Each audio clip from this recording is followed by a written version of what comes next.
Ya, suami bunda suka mencari-cari kesalahan istri. Oke, simak video ini agar tahu alasannya, sekaligus tahu gimana cara menyikapinya.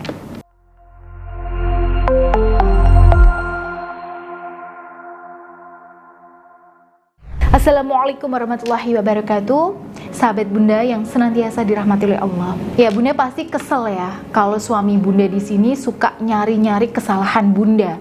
Nah, kalau disalahin itu nggak mau, tapi malah suka mau jokin istri. Waduh, kesel ya bun. Apalagi kalau pas lagi ada yang disembunyiin. Ya, kalau suami bunda toksik, dia akan gunakan kekurangan dan kesalahan bunda untuk menutup-nutupi kesalahannya. Kenapa demikian? Ya, ada beberapa alasan yang mendasari mengapa suami-suami tertentu di sini suka nyari-nyari kesalahan istri.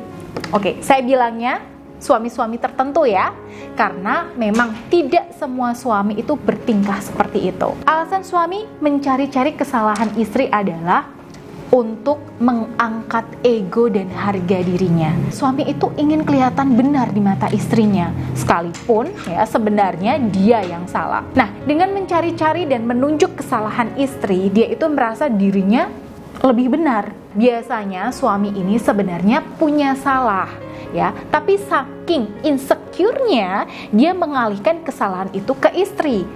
Buat apa? Oke, yang pertama, buat menunjukkan bahwa meskipun dia salah, istri itu lebih salah.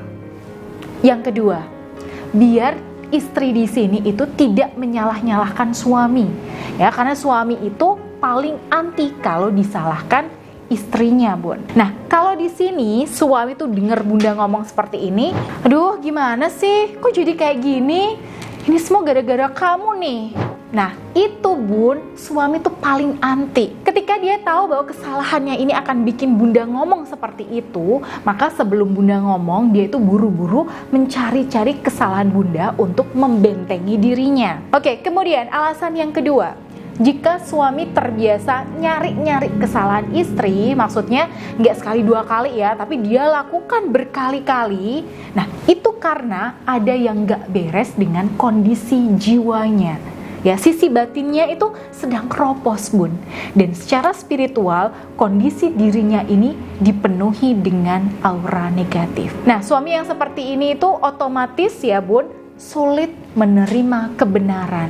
Ya, nggak bisa dikasih masukan, nggak bisa dikasih tahu, nggak bisa dinasehati. Karena apa? Hatinya keras. Inilah yang saya maksud dengan kondisi jiwa yang nggak beres. Nah, Bunda Ayu, bisa nggak sih tabiat suami seperti itu berubah? Oke, insya Allah bisa bun. Tapi lama tidaknya proses ikhtiar yang bunda lakukan itu ya tergantung seberapa parah tabiat suami bunda. Tapi jika bunda ingin memperbaiki keadaan, maka ada beberapa hal kecil yang bisa bunda lakukan. Jadi yang pertama, sadari bahwa setiap kali suami bertingkah mencari-cari kesalahan bunda, itu tidak selalu faktanya bunda yang salah. Karena itu, bunda di sini harus bisa membatasi agar ucapan suami di sini tidak berpengaruh ke hati dan pikiran bunda. Soalnya kalau tingkah suami bunda ini selalu bunda masukkan ke hati, waduh, ini akan berefek ke aura bunda sendiri. Ya, yang awalnya bunda baik-baik aja, gara-gara terpengaruh sikap suami, maka aura bunda malah tercemar. Dan kalau bunda sudah kena ya, nah untuk melakukan step selanjutnya itu akan susah bun. Karena itu yang pertama, kuatkan pertahanan batin bunda ketika suami di sini mencari-cari kesalahan bunda. Ya, bunda boleh dengarkan ucapan suami, tapi bunda harus bisa memfilter. Karena dalam kondisi seperti ini, tidak semua yang diucapkan suami itu benar. Oke, lalu yang kedua, jangan menunjukkan reaksi yang terlalu melawan. Ya, karena semakin bunda melawan, maka suami akan makin tertantang. Dan efeknya, ya keributan akan menjalar kemana-mana. Jadi lebih baik bunda diam dan fokus sama apa yang bisa bunda kerjakan. Ya, apapun yang diucapkan suami, oke, biarkan begitu saja bun. Jangan dilawan, tapi biarkan dia ngomong tanpa ditanggapi.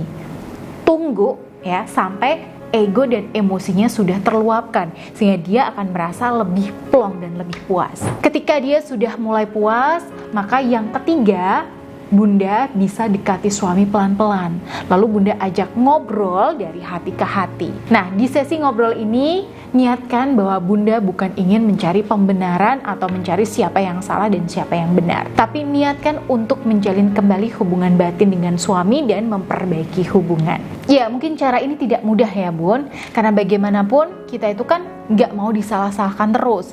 Ya, rasa-rasanya kita ingin melawan juga.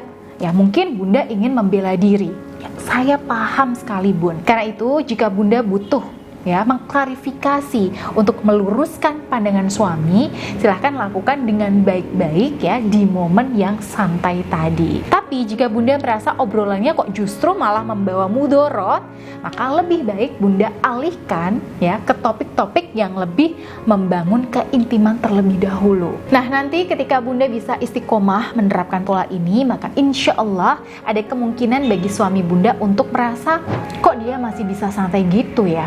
Padahal sudah aku maki-maki, aku manipulasi, kok dia nggak terpengaruh dan nggak terpancing ya. Disitulah nanti suami akan capek sendiri dengan pola perilaku toksiknya tadi, sehingga insya Allah dia akan berhenti mencari-cari kesalahan Bunda atau setidaknya mengurangi kebiasaan buruknya itu. Cuman ya, untuk menghadapi suami seperti itu, apalagi dalam kondisi aura suami yang sangat negatif dan juga hati suami yang keras ini, maka usahanya tidak bisa setengah-setengah ya Bun, apalagi ya dibiarkan begitu saja. Karena ketika suami Bunda di sini terus-terusan melakukan intimidasi, manipulasi, berbuat seenak hati dan nggak segera diatasi, wah ini akan jadi pola dan akan merugikan Bunda. Nah, lama-lama yang tadinya hanya suami yang jiwanya sakit, wah ujungnya Bunda yang kena mental. Dan istri itu kalau sudah kena mental, yang rugi ya pasti seisi rumah, terutama anak-anak Bun. Karena kondisi batin wanita atau istri itu mencerminkan kondisi rumah. Karena itu, kelakuan suami seperti ini harus disikapi secara elegan. Dan seperti yang saya bilang tadi Bun, usahanya nggak bisa setengah-setengah ya. Bunda wajib hukumnya ya punya energi aura yang positif, yang kuat di dalam diri Bunda. Ingat, gak hanya positif aja, tapi energinya juga harus kuat. Nah, tujuannya ya untuk menetralkan aura negatif suami sekaligus menularkan aura positif Bunda. Nah, untuk mengakses aura positif yang kuat ini sekaligus bisa meluluhkan hati suami nih, gimana caranya ya Bunda ya? Ya, salah satunya bisa dengan Bunda ya perbanyak zikir Bunda. Nah, biasanya klien-klien saya itu saya bekali dengan tasbih Karamah Ar-Rahman dan saya ijazahkan zikir Asma Ar-Rahman. Ya, insya Allah fadilahnya itu bisa memperbesar energi aura positif dalam diri Bunda. Karena dengan berkah zikir yang Bunda amalkan, Bunda akan mendapatkan energi ilayah yang murni dan bisa Bunda manfaatkan untuk meluluhkan hati suami. Sehingga perlahan-lahan suami di sini bisa menunjukkan perubahan-perubahan yang positif seperti yang dialami klien-klien saya. Nah, untuk itu, jika Bunda membutuhkan bimbingan untuk menghadapi tingkah suami yang toksik semacam ini, maka Bunda bisa hubungi saya melalui Mbak Ninda di nomor yang ada di sini, Bun. Baik, semoga video ini bermanfaat. Akhirul kalam, wassalamualaikum warahmatullahi wabarakatuh.